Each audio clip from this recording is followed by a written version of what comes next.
안녕하세요. 저는 결혼한 지 12년 된 주부입니다.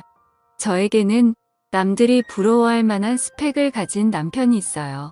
돈도 잘 벌고 인성도 좋아서 친구들은 제게 시집 잘 가서 부럽다는 이야기를 만날 때마다 하곤 했죠.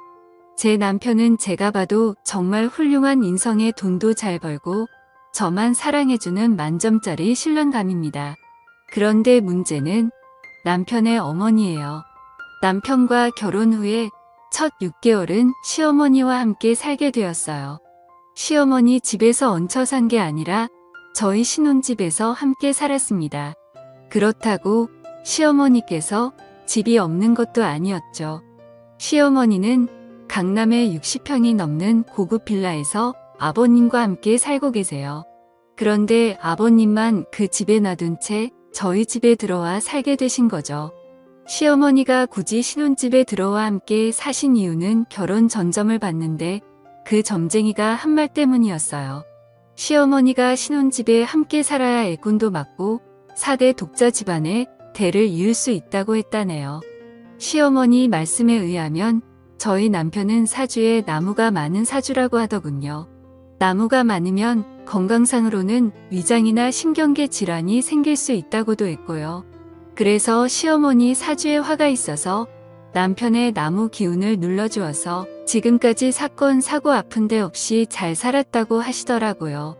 저는 사주팔자나 미신을 믿는 편이 아니어서 제게는 허무맹랑하게 들렸는데 저희 시어머니는 이런 것들을 철석같이 믿으세요. 그래서 결혼하자마자 시어머니께서 저희 신혼집에 들어오시겠다고 하신 거였죠. 전 처음에 어처구니가 없었지만 착한 남편이 저희를 설득하는 바람에 그래 아기 낳을 때까지만 참으면 되겠지라고 가볍게 생각했어요. 하지만 그건 저만의 큰 착각이었죠. 그때는 이 선택이 저를 얼마나 힘들게 할지 전혀 상상도 못했네요. 시어머니는 모든 걸 사주와 미신에 접목해서 사사건건 참견을 하셨어요. 부부관계할 때조차 저희 마음대로 할 수가 없었죠. 시어머니께서 두 눈 뜨고 지켜보고 있었으니까요.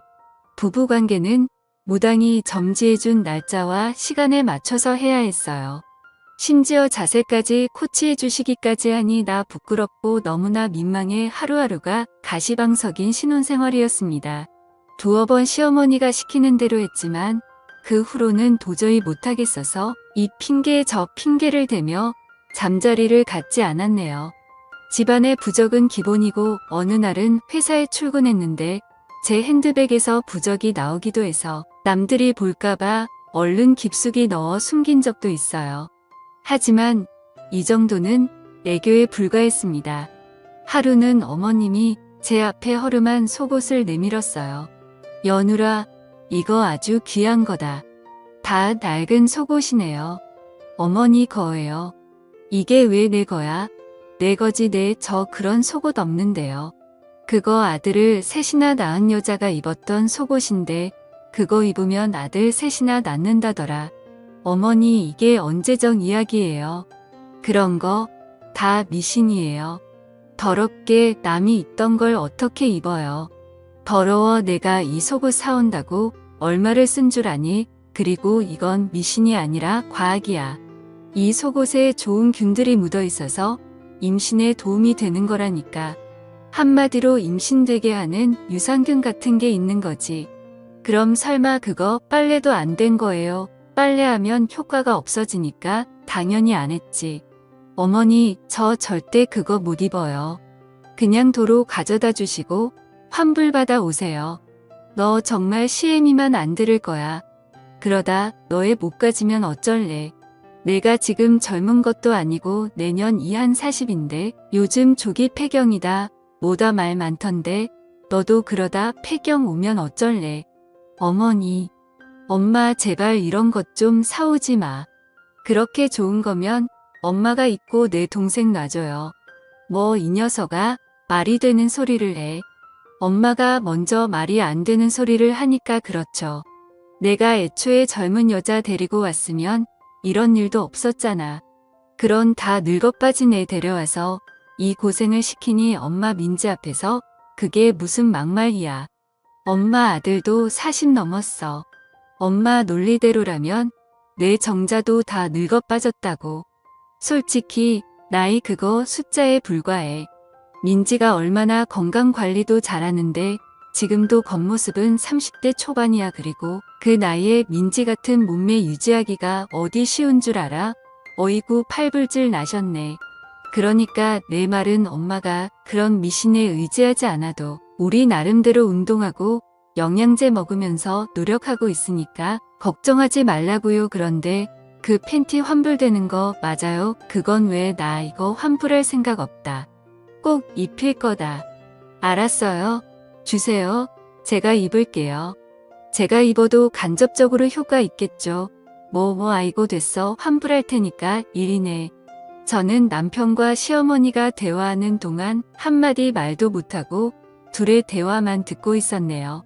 시어머니의 저런 독한 말씀에 가슴이 무너져 내렸어요. 제가 나이가 많은 게 시댁에서는 흠이라고 생각하는구나 싶어 자존심도 상하고 눈물도 찔끔 나더군요. 하지만 남편이 제 편을 들어줘서 간심히 참을 수 있었네요. 그날 이후로 남편은 제게 부담 갖지 말라며 이제부터 부부관계도 우리가 원할 때 하고 엄마 눈치 보지 말자고 했습니다. 남편 말대로 마음을 좀 편하게 갖고 지내다 보니 결혼한 지 6개월 만에 임신을 했고 남편도 저도 시어머니 도 무척 기뻐했어요. 게다가 약속한 6개월이 되면서 시어머니는 본가로 돌아가셨고요. 그때부터 진짜 신혼생활을 시작하는 것 같아 너무나 행복했죠. 남편과 함께 퇴교를 하며 딸일지 아들일지 얘기도 나누고 나중에 어떤 직업을 시키면 좋겠다는 등 너무도 먼 미래를 꿈꾸며 행복에 가득 차 있었습니다. 아이는 뱃속에서 무럭무럭 자랐고 저는 이제 누가 봐도 임산부답게 배가 불룩 튀어나왔었어요. 남편은 이런저런 소리를 보며 배불뚝이라고 놀렸지만 그런 놀림이 싫지만은 않았습니다. 하루는 집에서 설거지를 하고 있는데 밑이 축축하더군요. 화장실에 가서 확인을 해보니 피가 섞인 분비물이 나와 있었어요. 저는 바로 병원에 갔고 병원에서는 늦게 왔으면 길에서 아기를 낳을 뻔했다며 응급수술을 해야 할지도 모른다고 했습니다.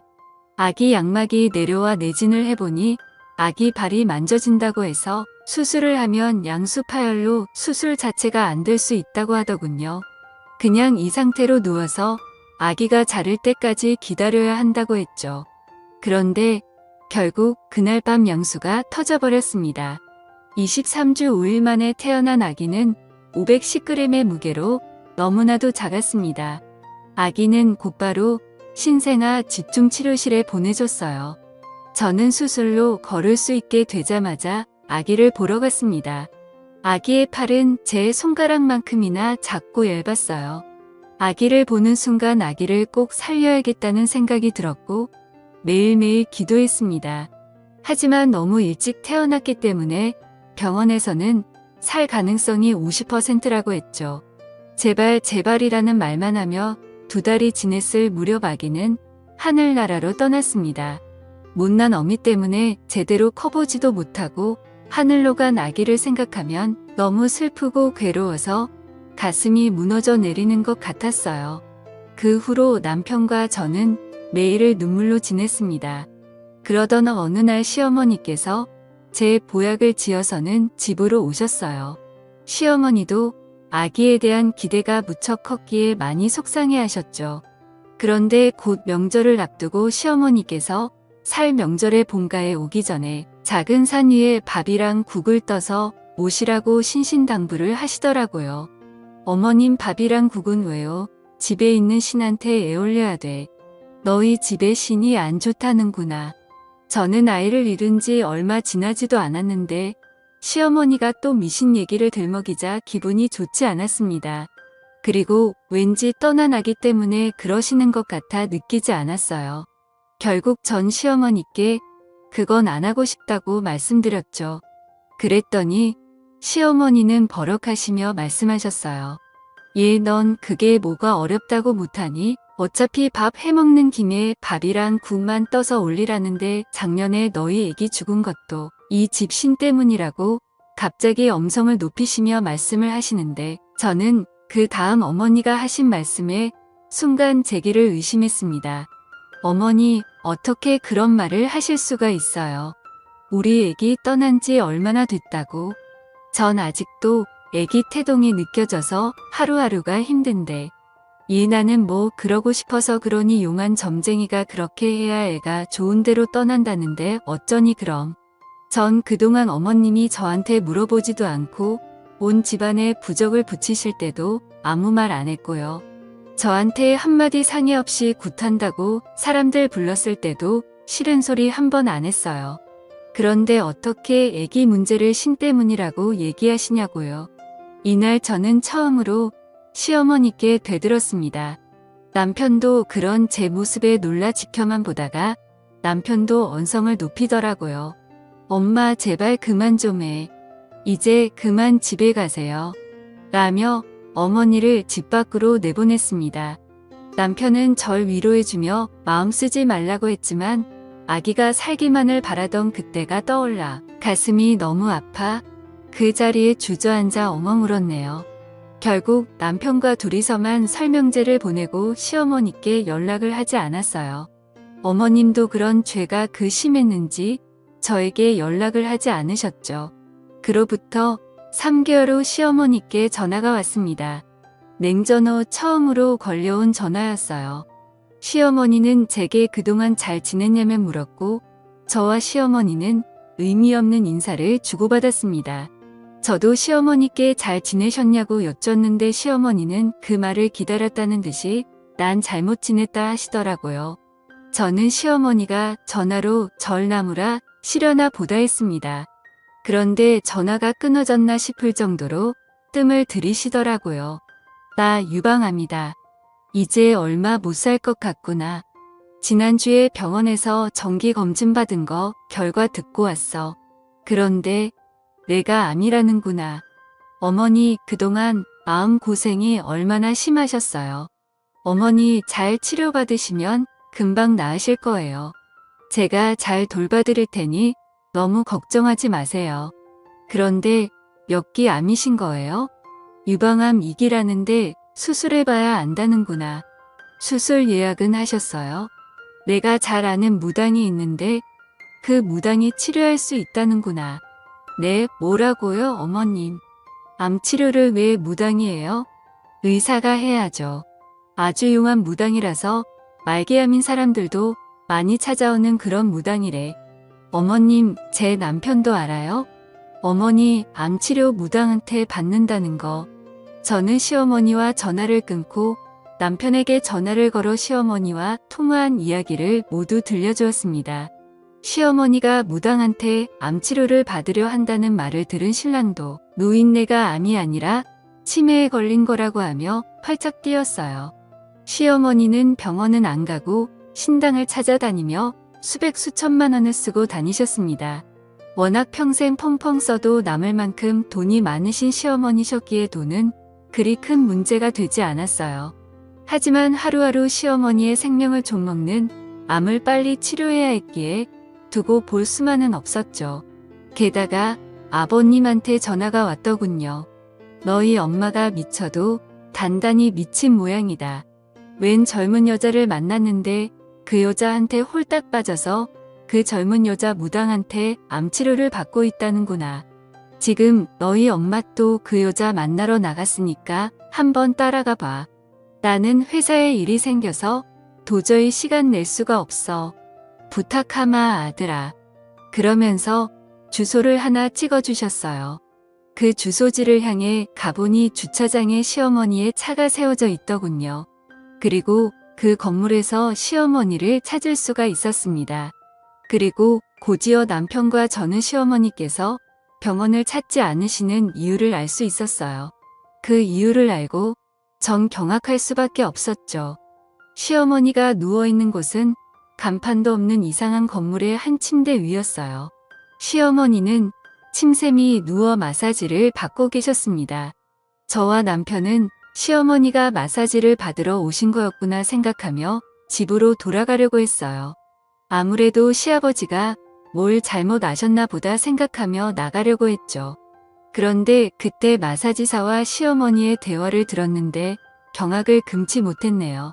암치료 마사지 꾸준히 하시면 저절로 나으실 거예요. 어떠세요? 벌써 몸이 좀 가벼워진 것 같지 않으세요? 정말 그런 것 같네요. 가격이 좀 비싸긴 하지만 암치료만 된다면야 이 정도는 비싼 것도 아니죠. 그럼요. 암도 병원 가서 고치려면 1억 넘게 드는데 저희는 마사지 회당 300만 원밖에 안 되니까 엄청 싼 거죠. 대신 병원에는 절대 가시면 안 돼요. 마사지로 기의 흐름을 다 잡아놨는데 병원 가서 치료받으시면 지금까지 한 일들이 다 허사가 되거든요. 알겠어요. 꼭 명심할게요. 다음번엔 침술도 시작하겠습니다. 침술은 회당 1,000만 원인데 괜찮으시겠어요? 1,000만 원이요? 원래는 1,000만 원인데 우리 회원님은 마사지도 받고 계시니까 특별히 500만 원에 해드릴게요.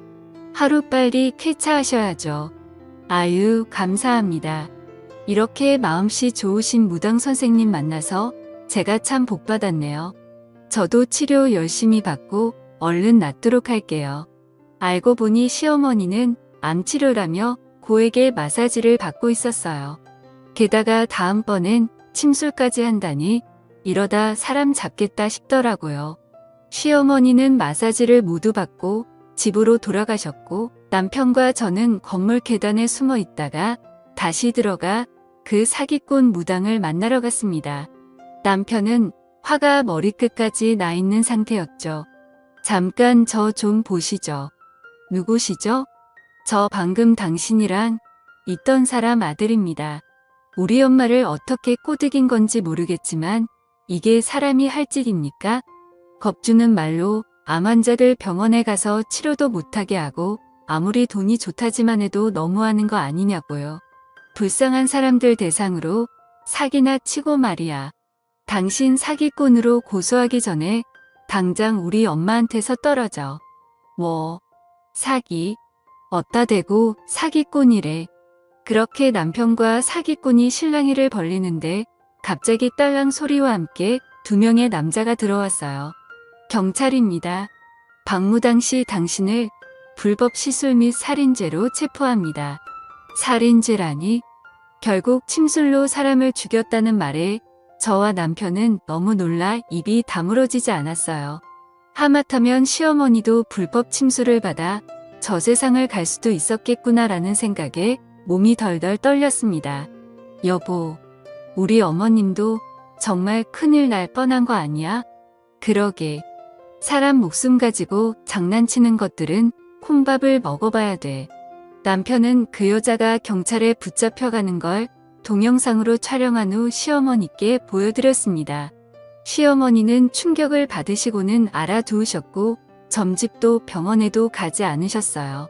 다음날 저와 남편은 작당 모의를 해서 어떻게든 어머님을 병원에 모시고 가기 위해 작전을 짰습니다. 연기자분을 고용해서 무당인 척 속이고 시어머님 집으로 찾아갔습니다. 엄마, 아내가 진짜 용하다는 무당 데려왔어. 오늘 당장 구슬해야 된다고 해서. 고맙다, 며느라가. 내가 날 이렇게까지 생각해주는 줄 몰랐다. 몸져 누워있던 시어머니는 용한 무당이라는 소리에 언제 그랬냐는 듯이 일어나셨어요. 그날 무당은 구판을 벌였고 집에서는 방울 소리가 울려 퍼졌습니다. 방울을 흔들고 제자리 뛰기를 연신하던 무당은 멈춰서더니 시어머니를 향해 한마디 했습니다. 너 지금 여기서 뭐 하는 거야? 마귀가 온 사방에서 내 몸에 달라붙었는데 당장 내가 말한 대로 안 하면 너 죄명에 못 살아. 제발 저 좀 살려주세요. 당장 이 집에서 동북쪽으로 5km 내에 있는 병원으로 가.